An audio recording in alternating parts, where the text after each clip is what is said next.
मेरे वामन बिहारी जी मेरी माँ अदिति के द्वारा जन्म लेकर आते हैं ठीक दिन के मध्याह्न वेला में 12 बजे, जिसमें अभिजित मुहूर्त होता है। बोली वामन भगवान की जय। वामन भगवान का अवतार हुआ, नामकरण हुआ, और नामकरण के बाद क्योंकि बालक अमित तेजस्वी है, तो अमित तेजस्वी जो भी ब्राह्मण बालक होते हैं उनका कम उम्र में ही यज्ञोपवीत संस्कार भी हो जाता है। वामन भगवान का यज्ञोपवीत संस्कार किया तो श्री कश्यप जी महाराज ने वामन भगवान को मेखला प्रदान की। मां अदिति ने उनको लंगोटी पहनाई, टोपी पहनाई। चंद्रमा जी ने काला मृग चर्म दिया, इस पर बैठ के आप भजन करना, ये बहुत जल्दी पुण्य प्रदान करता है। कुशान सप्तर्षयो ददु, सप्तर्षियों ने मिलकर के कुशा प्रदान किया, जिनसे हम लोग बड़े बड़े यज्ञ करते हैं और पवित्री आदि धारण करके हम पवित्र हो जाते हैं। और पराग वेद घर में ब्रह्मा जी ने कमंडल प्रदान किया, भिक्षा पात्र प्रदान किया। श्री सूर्य नारायण भगवान ने गुरु मंत्र प्रदान किया, गायत्री मंत्र प्रदान किया। ब्राह्मण के लिए ये सर्वोच्च मंत्रों में से एक है, पर इस मंत्र को कभी भी होठों के बाहर नहीं बोलना चाहिए। आजकल लोग अपने मोबाइल में टॉप बना के घूमते, गायत्री मंत्र, ये जघन्य अपराध है, बहुत इसका आपको पाप भोगना पड़ेगा। गायत्री मंत्र कभी माइक पर नहीं बोला जाता, पर भारत में कुछ ऐसे अराजक तत्व हुए जिन्होंने माइक पर गायत्री मंत्रों को बुलवाया, और जो हमारे ब्राह्मण लोग जो अनपढ़ हैं, जिनको बिल्कुल भी ज्ञान नहीं है, वो यजमानों का घर जाकर के बोल बोल करके गायत्री मंत्र बुलवाते हैं। मैं लाइव रहता हूं गायत्री मंत्र, ऐसा पंडित हूं, पर फिर भी गायत्री मंत्र को बोल करके हमारी भी औकात नहीं। जब हम लोग रुद्राभिषेक कराते हैं तो रुद्राभिषेक में गायत्री मंत्र आता है, तो उस समय हम लोग मौन हो जाते हैं, उस समय वो मंत्र नहीं बोला जाता है, और गायत्री मंत्र जपा जाता है। होंठ भी जिसमें नहीं है वो सर्वोत्तम जाप होता है।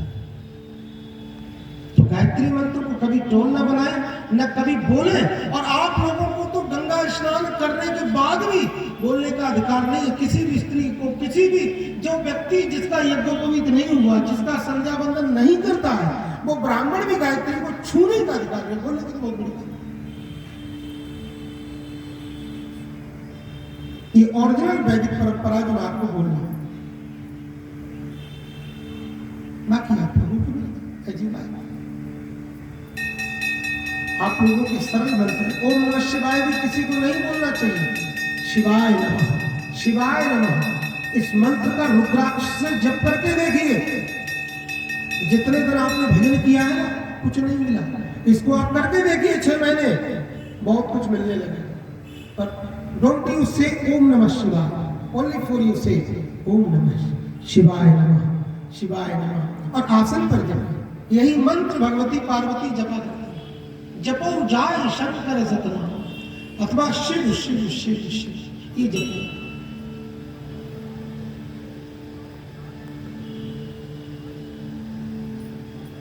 ये समझने की बात है। टीवी चैनल्स में भी बड़े बड़े अराजक आते हैं। आजकल पैसे के बात पर कोई भी कहीं आ जाता है, तो हर जगह वो बोल के मंत्र बुलवाता है। जिसको देखो आप टेप रिकॉर्ड में सुनकर के कोई भी बहन बेटी, कोई भी लोग बोलने लगता है त्र्यंबकम जयामहे सुगंधिम पुष्टिवर्धनम। ये मंत्र बोलने की आप लोगों को नहीं छूना चाहिए। वेद मंत्र, कोई भी वेद मंत्र आपको बोलने का किसी को अधिकार नहीं। ब्राह्मण क्षत्रिय वैश्य अगर आप हैं और यज्ञोपवीत हुआ और संध्या बंदन करते हैं, तभी ये मंत्र बोलने का अधिकार बना नहीं। प्रेम से बोलो राधे राधे। तो भगवान और मेरी सरस्वती मैया ने प्रकट होकर के और स्फटिक माला प्रदान की वामन भगवान को। बोले लाला तू चाहते जब करो करियो, और तू अभी पढ़ने वाला विद्यार्थी है, तेरी विद्या बहुत जल्दी बढ़ जाएगी। और तेरे जहाँ स्फटिक की माला पहनवे थे, शुक्र ग्रह कुंडली में वो खूब मजबूत रह जाएगा, तेरे जीवन में चक चकाचकी होगी। बोलो राधे राधे। वामन भगवान को गुरु मंत्र गायत्री मंत्र दिया सूर्य नारायण ने, और बामन भगवान ने भिक्षा मांगी, घर परिवार में भिक्षा मांगने का प्रावधान होता है, तो सभी लोग भिक्षा प्रदान करते हैं। तो वो भिक्षा ले जाकर के गुरुदेव को प्रदान की, तो सूर्य नारायण कहते हैं लाला या भिक्षा तो हमारो काम चलवे वारो ना है। तो बोले गुरुजी फिर कौन सी भिक्षा ले होंगे? बोले हमें तीनों लोगन की भिक्षा चाहिए। बोले जी कौन देखो? तो सूर्यदेव कहते हैं सुनो, इस समय तीनों लोगों का राजा बलि है, और बलि गुजरात में भरूच में नर्मदा के किनारे बैठ करके और महाराज सोमा अश्वमेध यज्ञ कर रहा है।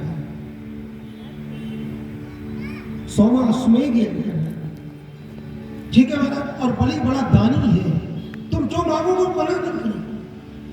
वामन भगवान ने बड़े दिव्य सुंदर खड़ाऊ पहन रखी है और मृगचर्म धारण किया है, कौपीन पहनी है, जनेऊ दिव्य मोटा सा दिख रहा है, और कुशा का आसन बगल में दबा के महाराज छाता लगा के आकाश जो भगवान है ना, उन्होंने छत्र प्रदान किया भगवान, और उसको छाता को पहनकर और खटपट खटपट करते हुए वामन भगवान वामन अंगुल के छोटे से और चले जाए। रास्ते में एक नदी पड़ी। अब वामन भगवान कहते हैं हे भगवान ये नदी कैसे पार कर? अरे जो दुनिया को इस भव सागर से पार करता है वो बाकी बिहारी जी आज कहता है कि आज मुझे कोई पार कर। तो कभी कभी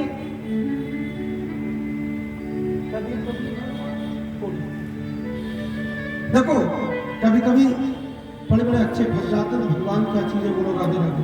हाँ तो आज खड़े हुए इंतजार देख रहे कोई आए तो हमें पार करें। तीनों लोगों को स्वामी आज बाट देख रहा कि हमारी कोई सहायता करे। क्या हुआ? एक ब्राह्मण देवता आ गया, वो भी बलि क्या कुछ मांगने जा रहे थे।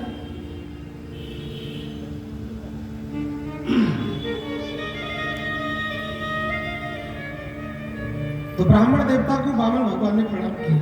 आइए पंडित जी महाराज दंडवत करूं मैं। पंडित जी बोले आयुष्मान बाबू। अच्छा कहाँ जा रहे बालक? बोले मैं राजा बलि के यहाँ जा रहा हूं। अच्छा ठीक है पंडित जी मैं आपसे कुछ मांगू पूरा करोगे? बोले हाँ बोलो। आप मुझे इस नदी से पार कर दो।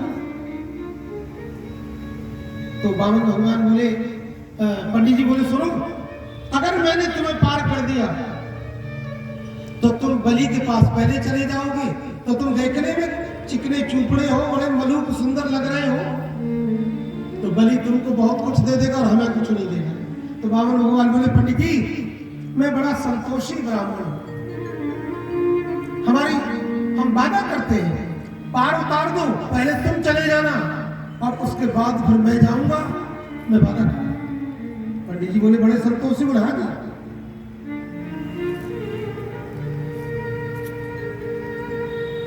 तो पंडित जी ने कहा ठीक है आ जाओ मेरे कंधे बैठ जाओ। पंडित जी थोड़े लंबे चौड़े, तो श्री वामन भगवान को कंधे पर बैठा के पंडित जी ले जाने लगे। तो पंडित जी कहते आप ये तो बताओ आप आए कहां से? तो वामन भगवान कहते हैं कि हम महात्मा कश्यप जी की संतान है। अच्छा देखो भगवान की कैसी लीला करते हैं। आज भगवान को किसी का इंतजार नहीं। कभी कभी